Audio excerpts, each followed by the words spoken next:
Bust-A-Move Millennium features classic Puzzle Bobble 2-player verse mode by using a link cable.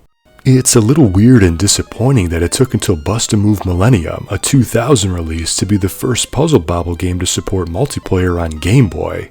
Bust-A-Move 2 and even Bust-A-Move 4 remain restricted to solo play. And just as an FYI, the Neo Geo Pocket Color version included a multiplayer option over a link cable too. But Bust-A-Move Millennium features a couple different head-to-head multiplayer options.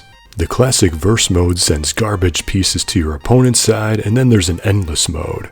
But both modes feature the same matching-based bubble-bursting gameplay.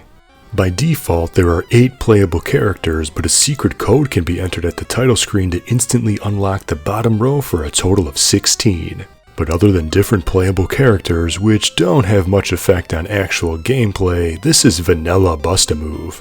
There are no options available and you can't even hold a bubble. But at least this Game Boy Color exclusive version makes it much easier to play in comparison to the original non-color Game Boy versions thanks to the colored pieces.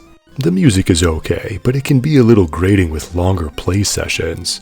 And the game keeps track of the wins, losses, and it even switches sides every couple of matches. So player 1 doesn't always play on the left, for example. In fact, it's cool that this Game Boy version displays both players' screens at once so you can keep an eye on your opponent. Besides the lack of options, the biggest issue with Millennium is that it's hard to launch precise shots. In comparison, I reviewed the recently released Puzzle Bobble Every Bubble on Switch, and that game knew you were trying to squeeze bubbles into those tight corners and would automatically scoot shots to where you wanted them to go. Here, there is no auto assist, and using the Game Boy Color's tiny D-pad isn't the greatest. So you might wind up fighting your own mistakes more than your opponent's garbage pieces.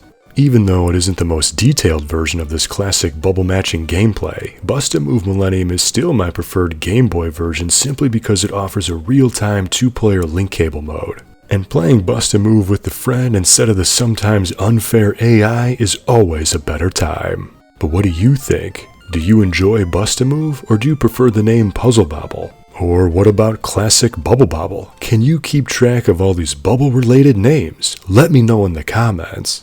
And for more Game Boy link cable goodness, check out my Enable the Link Cable playlist where I explore the forgotten multiplayer modes in original Game Boy and Game Boy Color games.